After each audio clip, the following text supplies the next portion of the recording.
Welcome to this explainer. I'm absolutely thrilled you're joining us today. We're going to be pulling back the curtain to objectively uncover the hidden mechanics of extreme wealth. Basically, we're opening up the billionaire's toolkit to see exactly how the global elite manage, structure, and ultimately transfer their massive fortunes across generations. It's a truly fascinating look at a world most of us just rarely get to see from the inside.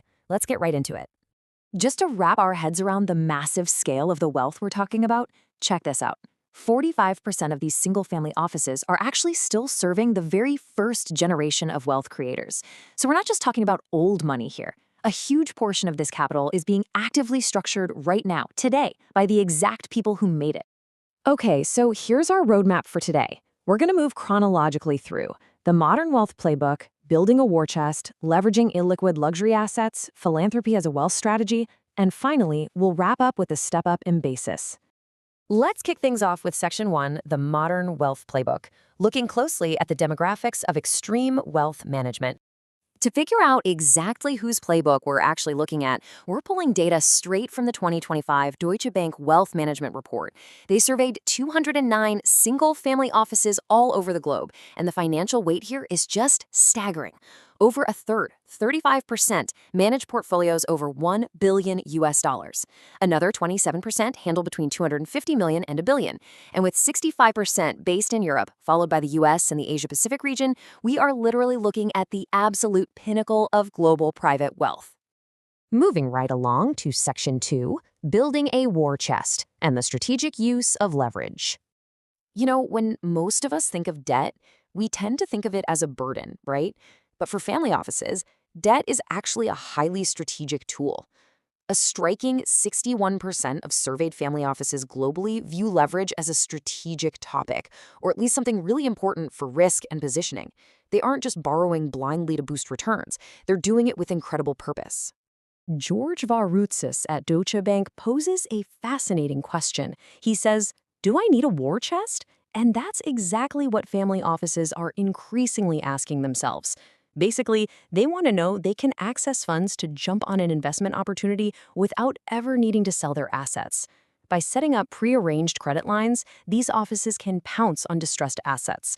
Take the recent 42% drop in U.S. office real estate values, for example. They can grab those deals without having to liquidate any of their current holdings. And this quote brilliantly illustrates the mindset of the modern billionaire. An anonymous client from the Cayman Islands sums it up perfectly, saying, "In this environment, leverage is not just about maximizing returns. It's about having dry powder available to seize opportunities. We want agility." So the crucial takeaway here is that for the global elite, debt is simply dry powder that gives them ultimate financial agility. It's a total game changer. That brings us to Section 3, leveraging illiquid luxury assets. Let's see how they go about unlocking patient capital. So what exactly are these families holding and borrowing against? Well, on average, a family office portfolio is 57% illiquid. That means the vast majority of their wealth is intentionally tied up in long-term, hard-to-sell investments. And because they don't have to worry about keeping outside investors happy with quick turnarounds, they can act as the ultimate providers of patient, multi-generational capital. Since they don't need immediate cash, they can comfortably park their wealth in things like fine art, prime real estate, and even rare wine collections. Technically speaking, these are non-depreciating assets. A family can hold on to them for decades. And remember that leverage we were just talking about? They can actually borrow against a literal vault of fine wine or a massive modern art collection to free up liquidity.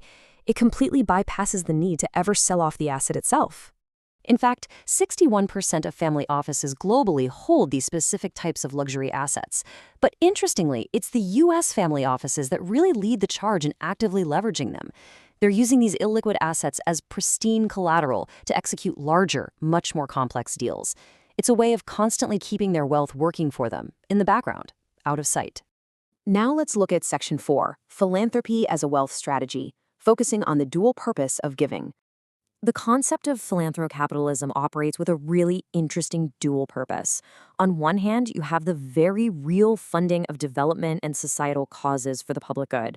But operating simultaneously behind the scenes is a whole other engine, one that is focused on preserving wealth, optimizing tax efficiency, and executing long-term succession planning.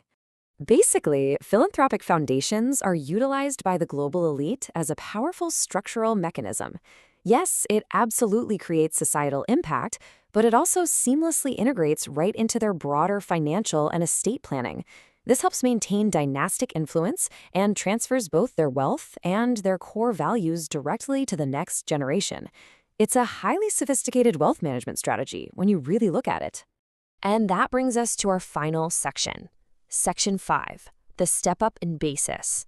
Let's break down the actual mechanics of transferring wealth. To really understand what happens when this immense wealth is actually inherited, we've got to look at the tax code. According to the Corporate Finance Institute, the step up in basis is an IRS tax rule that adjusts the value of an inherited asset to its fair market value right at the time of the original owner's death. And what this does is eliminate prior capital gains. This is the absolute foundational rule governing how inherited wealth is taxed here in the United States. Let's walk through a quick example to see how this math legally erases tax burdens. Imagine an original investor purchases shares for, say, $4.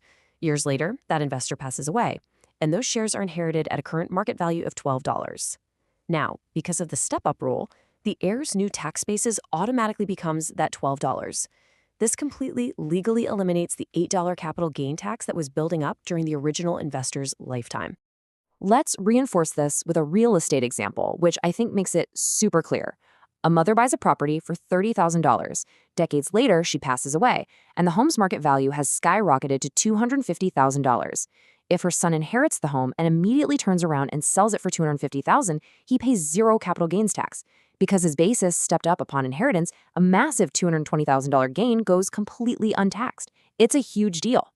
Now, we should definitely note the post-2009 IRS update. The rule does have some limits now through a modified carryover basis. Specifically, the step-up in basis applies to an aggregate asset appreciation of not less than $1.3 million, plus an additional $3 million given to the heir. So yeah, while there are technically limits in place now, that baseline for a completely tax-free transfer is still exceptionally high. Because of these mechanics, it's no surprise that this tax rule is the subject of some pretty intense political debate, which we're just looking at impartially today. On one side, critics view the step-up in basis as a massive loophole that allows the ultra-rich to evade millions in tax liability, pointing out that wealth can just sit and accumulate in estate trusts entirely tax-free upon transfer. But on the other hand, supporters argue it's just a practical necessity. They say it prevents total administrative chaos.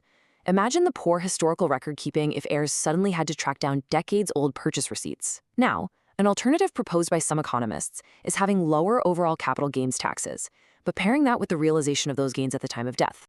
Well, that brings us to a close for today. With leverage providing incredible financial agility, philanthropy securing long-term legacy, and tax rules like the step-up in basis preserving capital across generations, how will these mechanisms shape the future of global economic equality? It's a massive, massive question to think about, but understanding the Billionaire's Toolkit is absolutely the first step to answering it. Thank you so much for joining me for this explainer. Keep learning, keep questioning, and I will see you next time.